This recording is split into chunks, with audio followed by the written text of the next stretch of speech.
Berikut ini merupakan settingan wajib dari HP Vivo.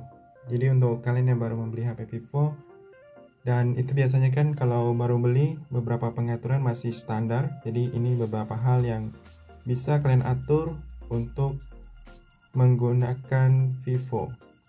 Pertama, kalau saya menggunakan Vivo, settingan wajib yang selalu saya ubah yang ini. Ini kan setiap kita narik yang namanya pusat kontrol itu kan tampil beberapa icon tercepat. Jadi supaya mudah diakses, saya mengubah urutannya. Jadi pilih icon pensil yang di atas, yang di sini. Lalu kalian bisa tambahkan ataupun kurangi. Misalnya sering menggunakan hotspot, tekan lama, geser ke atas. Dari bawah ini yang tersembunyi ini ke atas juga bisa seperti ini. Misalnya rekam layar bisa kalian letakkan di bawah. Lokasi kalian letakkan di atas. Selanjutnya kembali kalian bisa menyimpannya di sini. Tekan tombol back itu untuk menyimpan. Selanjutnya yang sering saya atur yaitu menghapus aplikasi yang tidak dipakai. Jadi kalau ada aplikasi bawaan yang terinstall, kalian bisa tekan lama, pilih icon tong sampah, pilih hapus instalasi. Jadi ulangi pada aplikasi yang lain yang tidak kalian pakai sama sekali ke depannya. Jadi seperti itu. Selanjutnya yang bisa kalian atur yaitu home screen. Caranya kalian gunakan dua jari, ciutkan ke dalam seperti ini. Kemudian pilih ini untuk mengubah wallpaper, warna dan gaya, widget. Jadi kalau ada widget yang ingin kalian sesuaikan, kalian bisa hapus, pilih icon minus itu, lalu tambahkan widget di sini. Untuk mengatur beranda, pilih pengaturan beranda. Nah, ada beberapa orang suka yang pakai laci aplikasi. Jadi pilih gaya layar belanda. Pilih yang laci atau yang semuanya aplikasi numpuk di home screen. Kemudian tata letaknya bisa juga disesuaikan, dia cuma ada dua. Kemudian Google Discover yang ada di sebelah kiri, layar paling kiri, ini saya biasanya matikan. Kemudian rencana ikon aplikasi. Nah, yang ini berupa titik ataupun angka. Jadi ada yang suka pakai titik, ada yang suka berupa angka. Seperti itu.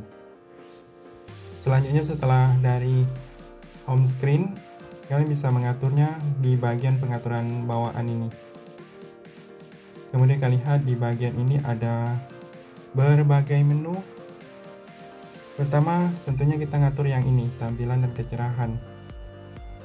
Kemudian kalian lihat di sini ada menu waktu tunggu layar. Jadi ini yang sering diatur. Kalau kalian mau lebih lama, pilih yang 1 menit. Bawaannya biasanya 30 menit saja. Kemudian ini ukuran font dan tampilan. Biasanya kan ada beberapa orang suka yang ukuran lebih besar, ada yang lebih kecil. Ini kalian atur. Teks tebal. Kemudian ini gaya font, bilah status ini untuk menampilkan persentase baterai dan kecepatan jaringan ini aktifkan. Nah, yang ini. Kemudian ada menu refresh rate.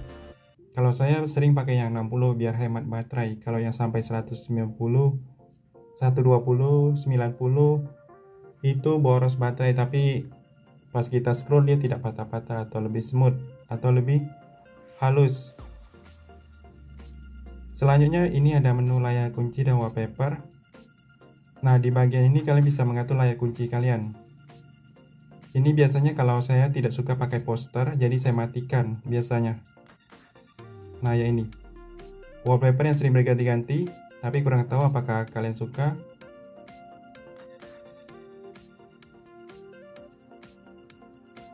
Kemudian ada menu pengaturan beranda tadi. Kalau ya ini kalian bisa atur yang namanya wallpaper, tema, AOD kalau mendukung, yaitu always on display. Yang ini efek dinamis, jadi setiap ada notifikasi, ngecas, memasukkan sidik jari. Tapi ini jarang disetting, biasanya orang suka pakai yang bawaan. Kemudian bagian suara dan getar ini selalu disetting juga. Kalau kalian baru beli HP, biasanya di bagian ini, di nada-nada tombol seperti ini, ada pesan terkirim, nada sentuhan, ini haptiknya. Jadi setiap kita nyentuh bagian ini atau menu, dia ada getar. Jadi kalau tidak suka, ini dimatikan saja. Ini nada tombol, nada penguncian layar, suara pengisian. Kalau ini nada dering, kalau mau custom bisa juga di sini. Nada notifikasi. Selanjutnya aplikasi. Ini kalau saya cuma memeriksa yang bagian ini. Aplikasi defaultnya. Jadi saya selalu pakai Chrome untuk browser. Jadi kan bawaannya itu kan biasanya browser yang atas, tapi saya setting ke Chrome karena saya lebih familiar dengan Chrome. Selanjutnya di bagian notifikasi, ini penting. Kalau kalian lihat di sini ada beberapa hal yang perlu kalian perhatikan. Pertama, history notifikasi. Nah, ini aktifkan. Kenapa kita harus aktifkan history? Karena kalau ada teman kita yang narik pesan WhatsApp, dia akan terekam di sini, tetap terbaca. Jadi kita bisa periksa apa notifikasi yang dikirimnya. Kemudian ada notifikasi di layar kunci, mau disembunyikan atau ditampilkan. Ini sangat penting, tergantung privasi masing-masing.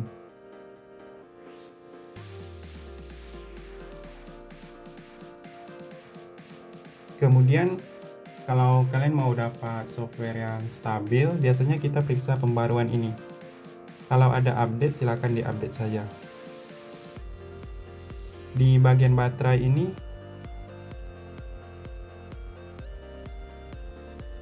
ada pengaturan pengisian daya.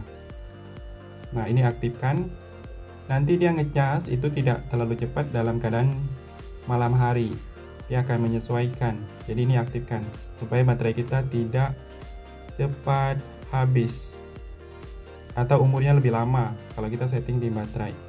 Kalau mau nambah RAM di sini. Nah, yang ini. RAM diperluas. Biasanya kalau pengguna baru setting atau tambah RAM. Di bagian keamanan ini yang penting yaitu kunci layar, tambah sidik jari. Kemudian kalau mau kunci aplikasi atau menyembunyikan aplikasi, setting sandi privasinya di sini. Cuman itu saja.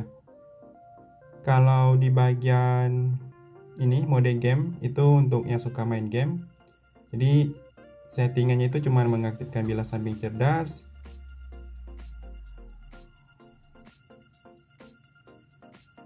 Kemudian ada menu tambah game. Di pintasan dan aksesibilitas ini untuk settingan layar split, jadi aktifkan yang 3 jari ini, jadi kita bisa split dengan 3 jari pusat ke atas. Kalau yang ini bilas samping pintar, jadi kalau mau pintasan seperti ini, nah aktifkan. Kemudian ini untuk pengaturan screenshot 3 jari semuanya di sini, jadi aktifkan geser ke bawah menggunakan 3 jari. Jadi kita bisa ngambil screenshot tanpa tekan tombol power. Ini ada menu ketuk 2 kali. Di bagian gerakan pintar, hidup dan matikan layar. Nah, ketuk 2 kali ini aktifkan. Supaya kita bisa mengunci dan membangunkan layar dengan mudah. Ketuk 2 kali di layar ini dan ini. Ini pengaturan tombol daya. Jadi kalau kalian tekan di sini ada muncul Google yang ini di bagian tombol power. Jadi kalian ubah ke aktifkan menu daya dan darurat. Nanti tekan tombol power itu tidak akan muncul Google lagi. Kalau yang ini tombol bulat, ada yang mirip seperti iPhone ini. Nah, kalau mau pakai pintasan ini silakan tanpa harus pakai bilas samping cerdas tadi. Kalau yang suka video call pakai efek mute ini aktifkan untuk WhatsApp.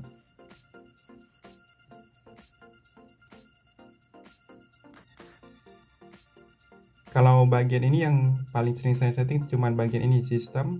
Kemudian ada pengguna yang suka pakai full screen, jadi dia tidak suka pakai 3 tombol, jadi ubah ke sini. Lihat tombol navigasi di bawah tidak ada.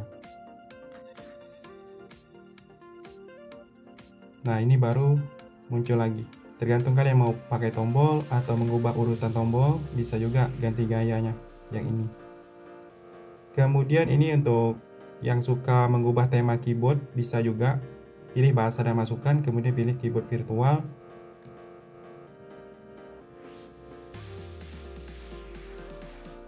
Nah, di sini keyboard dia pakai emoji keyboard di sini. Kelola, pilih emoji keyboard. Nah, di sini pilih setelan.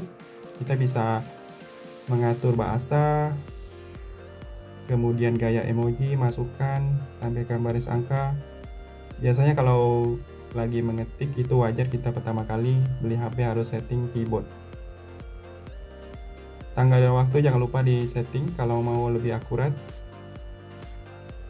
Kemudian untuk keyboardnya, untuk mengatur pintasannya seperti ini. Nah, yang ini. Kalau sering menggunakan font, bisa tambahkan ke atas. Biasanya kalau di Google Keyboard, ini bisa kita atur. Tekan lama gulir ke atas, tapi ini kurang tahu. Kalau di Vivo sepertinya di bagian ini tidak bisa di custom, tidak bisa diarahkan ke atas. Itu saja, silakan dicoba. Kalau kalian punya settingan tersendiri pada saat membeli HP, bisa komen di bawah video.